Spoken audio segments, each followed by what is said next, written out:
নমস্কার, আমি সঞ্জয় মুখোপাধ্যায়।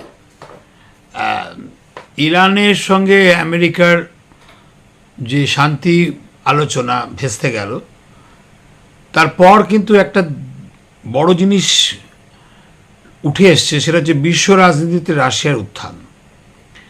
রাশিয়াই এখন কিন্তু আগামী দিনের এই আলোচনার মিডিয়েটর হওয়ার জন্যে রাজি হয়েছে এবং পুতিন সেটা নিজেই জানিয়েছেন।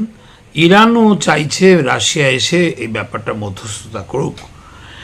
আমেরিকা তার উত্তরে এখনই কেন তার মতামত কিছু জানায়নি, হ্যাঁ না কিছু, তবে এটা বলে দিয়েছে যে পাকিস্তানে তারা যে প্রস্তাব দিয়েছিল তার চাইতে বেশি কিছু তারা দিতে পারবে না।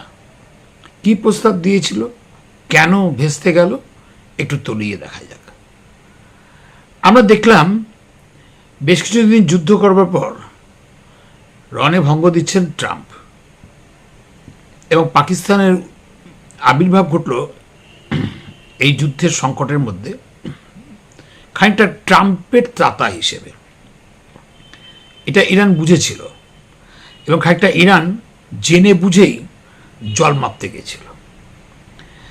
দেখতে চাইল যে সত্যি আমেরিকা কতটা বিপাকে পড়েছে এবং কেন তারা এভাবে আক্রমণ শানাতে নিজেরাই যুদ্ধ বন্ধ করে শান্তির টেবিলে আসতে চাইল।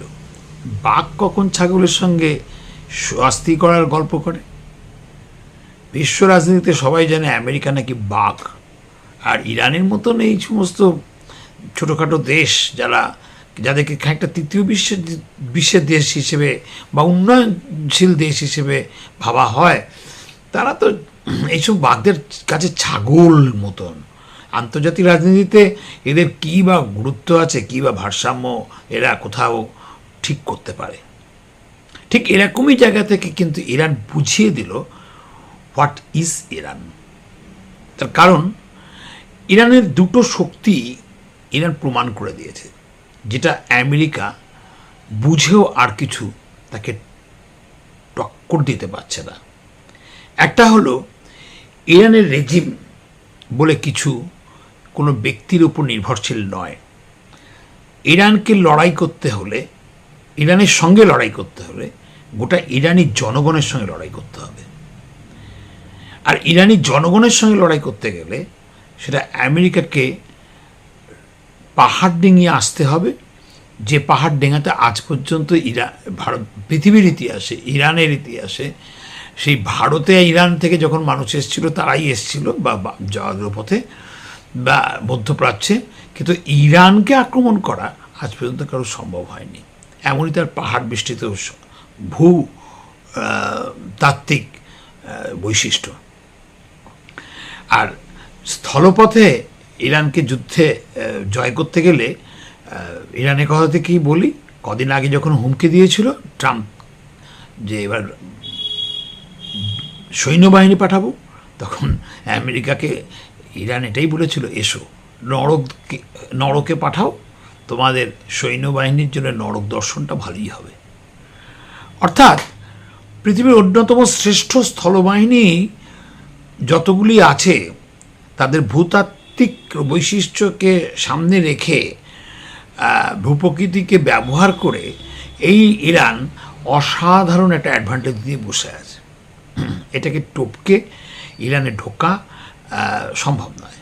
আর বম্বিং সে তো অনেক হলো, তার থেকেও সবচেয়ে বড় কথা যে মাইনগুলো পুঁতে রেখে দিয়েছে ইরানের, বলছে ভুলে গেছি, সেখান থেকে বিশ্বের 120টা তেলবাহী জাহাজ প্রতিদিন যাতায়াত করে, সেগুলো বন্ধ হয়ে গেলে গোটা বিশ্ব খাবে কি? তার বিশ্বের যত জ্বালানি তার অন্তত 20% এই হরমুজ পয়েন্ট থেকে যায়, যার উপর সম্পূর্ণ কন্ট্রোল রেখে দিয়েছে ইরান। এবং এই হরমুজের অচলাবস্থার সমাধান করতেই শেষ পর্যন্ত আমেরিকা বাধ্য হয়েছিল আলোচনায় বসতে, কারণ হরমুজ দখল করা সম্ভব হচ্ছে না, আর হরমুজ দখল করা যাবে না। এটা আরও একবার প্রমাণিত হয়ে গেছে যখন মিটিংটা বসতে গেল। শেষ পর্যন্ত হরমুজ পর্যন্ত আসতে পারল না।